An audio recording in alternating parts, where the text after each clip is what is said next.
Well, thank you, Mr. President. Finally, a commander-in-chief the world respects and the American people deserve. And as the president said, words can barely capture the bravery and the power and the precision of this historic operation. A massive joint military and law enforcement raid flawlessly executed by the greatest Americans our country has to offer. American warriors are second to none, the best in the world and the best of our country. What all of us witnessed last night was sheer guts and grit, gallantry, and glory of the American warrior. I'm simply humbled by such men. And I tip my hat to our chairman, Dan Raisin Kane, and all those Americans who stood watch last night. Our warriors are the elite of America, and again, President Trump has your back. No other country on planet Earth, and it's not even close, could pull this kind of operation off. And no other president has ever shown this kind of leadership, courage, and resolve, the most powerful combination the world has ever seen. As the president said, our adversaries remain on notice. America can project our will anywhere, anytime. The coordination, the stealth, the lethality, the precision, the very long arm of American justice, all on full display in the middle of the night. Nicolas Maduro had his chance, just like Iran had their chance, until they didn't and until he didn't.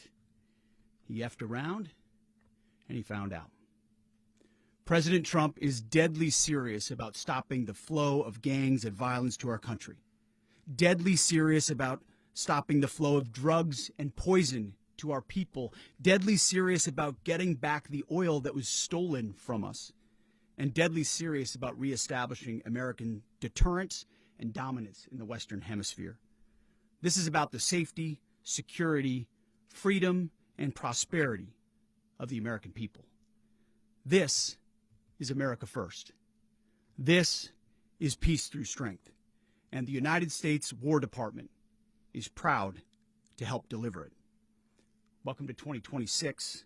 And under President Trump, America is back. I'd like to welcome now our chairman, Chairman Raisin Kane, to give a few more details about the operation. Mr. Chairman. Thank you, Mr. Secretary. Thank you, Mr. President, and good morning. Last night, on the order of the President of the United States and in support of a request from the Department of Justice, as the President said, the United States military conducted an apprehension mission in Caracas, Venezuela, to bring to justice two indicted persons, Nicolas and Cecilia Maduro. This operation, known as Operation Absolute Resolve, was discreet, precise, and conducted during the darkest hours of January 2nd and was the culmination of months of planning and rehearsal, an operation that, frankly, only the United States military could undertake. What I'd like to do this morning is talk to you through some of the preparation and the details without compromising any of our tactics, techniques, and procedures. There is always a chance that we'll be tasked to do this type of mission again. Our interagency work began months ago and built on decades of experience of integrating complex air, ground, space, and maritime operations. While the past 2 decades have honed the skills of our special operations forces, this particular mission required every component of our joint force, with soldiers, sailors, airmen, Marines, and Guardians working in unison with our intelligence agency partners and law enforcement teammates in an unprecedented operation.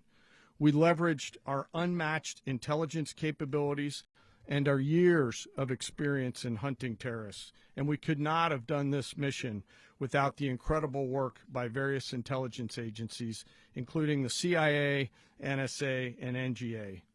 We watched, we waited, we prepared, we remained patient and professional. This mission was meticulously planned, drawing lessons from decades of missions over the last many years, many missions over these last many years. This was an audacious operation that only the United States could do. It required the utmost of precision and integration within our joint force. And the word integration does not explain the sheer complexity of such a mission. An extraction so precise it involved more than 150 aircraft launching across the Western Hemisphere in close coordination, all coming together in time and place to layer effects for a single purpose: to get an interdiction force into downtown Caracas while maintaining the element of tactical surprise. Failure of one component of this well-oiled machine would have endangered the entire mission, and failure is never an option for America's joint force. Those in the air over Caracas last night were willing to give their lives for those on the ground and in the helicopters. Let me talk a little bit about the preparation. After months of work by our intelligence teammates to find Maduro and understand how he moved, where he lived, where he traveled, what he ate, what he wore, what were his pets, in early December, our force was set pending a series of aligned events. Key was choosing the right day to minimize the potential for civilian harm and maximize the element of surprise, and minimize the harm to the indicted personnel so, as the president said, they could be brought to justice. And as the president said earlier today, weather in Venezuela is always a factor this time of the year. And over the weeks through Christmas and New Year's, the men and women of the United States military sat ready, patiently waiting for the right triggers to be met and the president to order us into action. Last night, the weather broke just enough, clearing a path that only the most skilled aviators in the world could maneuver through. Ocean, mountain, low cloud ceilings, but when tasked with a mission, this organization does not quit. At 10:46 p.m. Eastern Time last night, the president ordered the United States military to move forward with this mission. He said to us, and we appreciated it, Mr. President, good luck and Godspeed. And those words were transmitted to the entire joint force. Over the course of the night, aircraft began launching from 20 different bases on land and sea across the Western Hemisphere. In total, more than 150 aircraft, bombers, fighters, intelligence, reconnaissance, surveillance, rotary wing were in the air last night. Thousands and thousands of hours of experience were airborne. Our youngest crew member was 20, and our oldest crew member was 49, and there's simply no match for American military might. As the night began, the helicopters took off with the extraction force, which included law enforcement officers, and began their flight into Venezuela at 100 feet above the water. As they approached Venezuelan shores, the United States began layering different effects provided by Spacecom, Cybercom, and other members of the interagency to create a pathway. Overhead, those forces were protected by aircraft from the United States Marines, the United States Navy, the United States Air Force, and the Air National Guard. The force included F-22s, F-35s, F-18s, EA-18s, E-2s, B-1 bombers, and other support aircraft, as well as numerous remotely piloted drones. As the force began to approach Caracas, the Joint Air Component began dismantling and disabling the air defense systems in Venezuela, employing weapons to ensure the safe passage of the helicopters into the target area. The goal of our air component is, was, and always will be to protect the helicopters and the ground force and get them to the target and get them home. As the force crossed the last point of high terrain where they'd been hiding in the clutter, we assessed that we had maintained totally the element of surprise. As the helicopter force ingressed towards the objective at low level, we arrived at Maduro's compound at 1:01 a.m. Eastern Standard Time, or 2:01 a.m. Caracas local time, and the apprehension force descended into Maduro's compound and moved with speed, precision, and discipline towards their objective, and isolated the area to ensure the safety and security of the ground force while apprehending the indicted persons. On arrival into the target area, the helicopters came under fire, and they replied with that fire with overwhelming force in self-defense. One of our aircraft was hit but remained flyable, and as the President said earlier today, all of our aircraft came home, and that aircraft remained flyable during the rest of the mission. As the operation unfolded at the compound, our air and ground intelligence teams provided real-time updates to the ground force, ensuring those forces could safely navigate the complex environment without unnecessary risk. The force remained protected by overhead tactical aviation. Maduro and his wife, both indicted, gave up and were taken into custody by the Department of Justice, assisted by our incredible U.S. military with professionalism and precision, with no loss of U.S. life. After securing the indicted persons, the force began to prep for departure.